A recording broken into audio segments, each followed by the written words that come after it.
Sebelumnya, Assalamualaikum warahmatullahi wabarakatuh. Perkenalkan, nama saya Muhammad Rifan dengan NPM 216. Dengan rekan-rekan saya ada Wildan Najmi dan Abdul Hadi.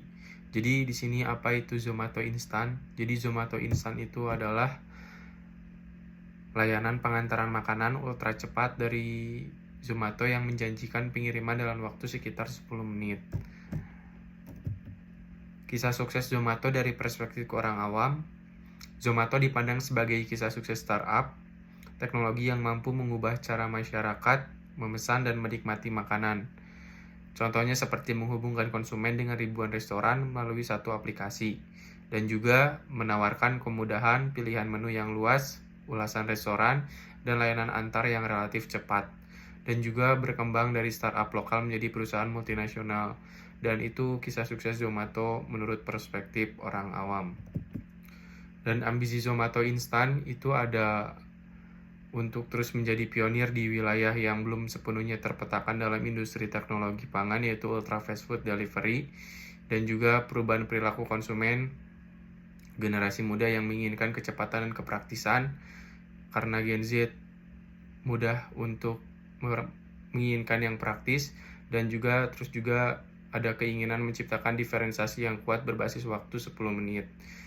Seperti itu. Nah, perspektif negatif yang timbul dari media sosial dan inilah kecaman-kecamannya, yaitu ada kekhawatiran keselamatan mitra pengantar, isu eksploitasi tenaga kerja, keraguan terhadap kualitas dan kesegaran makanan, komunikasi yang ambigu. Dan juga yaitu seharusnya yang Zomato lakukan untuk menghadapi kecaman tersebut, yaitu melakukan edukasi publik terlebih dahulu, bukan sekedar pengumuman sensasional. Terus juga mendengarkan kritik publik dan merespon dengan empati dan bukan defensif. Mungkin segitu saja dari saya. Selanjutnya akan dilanjutkan oleh rekan saya. Baik, selanjutnya dilanjut oleh saya Wildan Najmi Hariri, NPM saya 10090324206. Saya di sini melanjutkan presentasi dari Zomato Instan yang dilanjut dari rekan saya yang namanya Rifan. Baik, selanjutnya itu tantangan utama dalam komunikasi layanan. Jadi intinya di dalam tantangan utama dalam komunikasi layanan itu adalah Zomatonya itu kesulitan menjelaskan bagaimana sistem 10 menit itu bisa berjalan tanpa mengorbankan keselamatan atau si kurirnya tersebut. Sementara ekspektasi publik sudah terlanjur tinggi. Nah, tantangan utamanya itu yang pertama ada konsumen tidak paham alur operasional.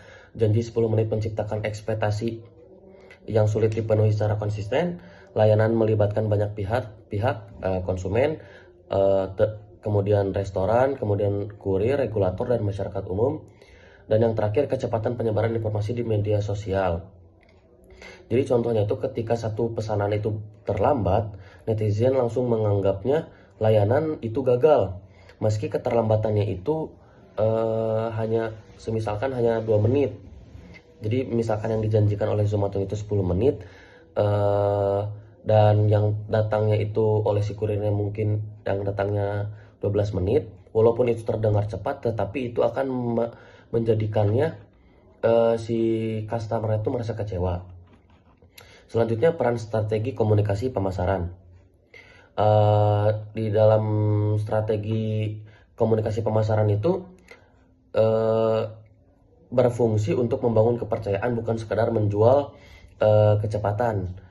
Nah, jadi peran utamanya itu membangun narasi bahwa layanan baru tidak hanya cepat, tetapi juga aman, adil, dan bertanggung jawab. Juga menghindari over promising dan fokus pada realistic value proposition. Contohnya itu apabila alih-alih slogan itu 10 menit pasti sampai, Zomato bisa mengkomunikasikan pengantaran cepat dengan sistem zona dekat, kurir aman, dan kualitas makanan terjaga.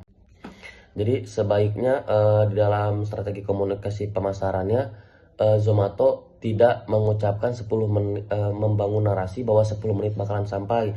Akan tetapi seperti yang tadi saya jelaskan, dia mengubah kata itu seperti pengantaran cepat dengan sistem zona dekat, kurir aman, dan kualitas makanan terjaga.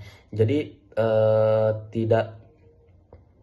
karena apabila narasinya itu 10 menit, akan tetapi dari Zomato juga tidak mengukur seberapa jauh radiusnya dekat atau jauhnya. Selanjutnya persiapan pasca krisis media sosial. Setelah muncul kontroversi di sosial media, Zomato juga perlu melakukan pemulihan kepercayaan publik melalui strategi yang lebih terbuka, jujur, dan realistis. Nah, langkah yang harusnya dilakukan oleh Zomato itu melakukan riset konsumen dan pemangku kepentingan, kurir, restoran, dan regulator, dan juga menyampaikan hasil uji coba layanan secara transparan termasuk keterbatasan, dan juga mengubah narasi komunikasi agar tidak berfokus pada kecepatan ekstrim yang akan mengkhawatirkan kepada customer akan keselamatan si kurirnya. Jadi perubahan pesan utamanya dari 10 menit atau lebih cepat menjadi pengantaran cepat yang aman, berkualitas, dan bertanggung jawab.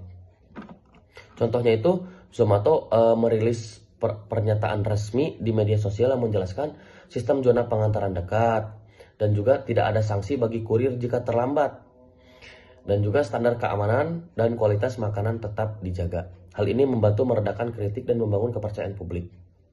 Mungkin cukup sekian dari saya. Terima kasih. Ketiga, kejujuran, karena memberikan harapan palsu kepada konsumen demi keuntungan transaksi semata. Ya, contohnya tuh seperti dibandingkan menjanjikan pasti 10 menit.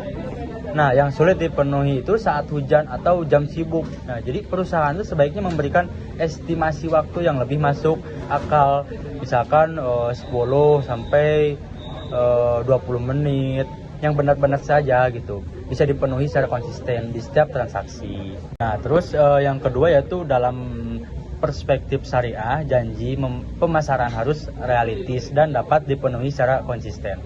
Nah, kalau prinsip syariah ini tuh menekankan bahwa janji adalah hutang. Nah, jadi pemasaran itu tidak boleh hanya sekedar teknik untuk menarik perhatian saja jika perusahaan tidak mampu menepatinya secara terus-menerus.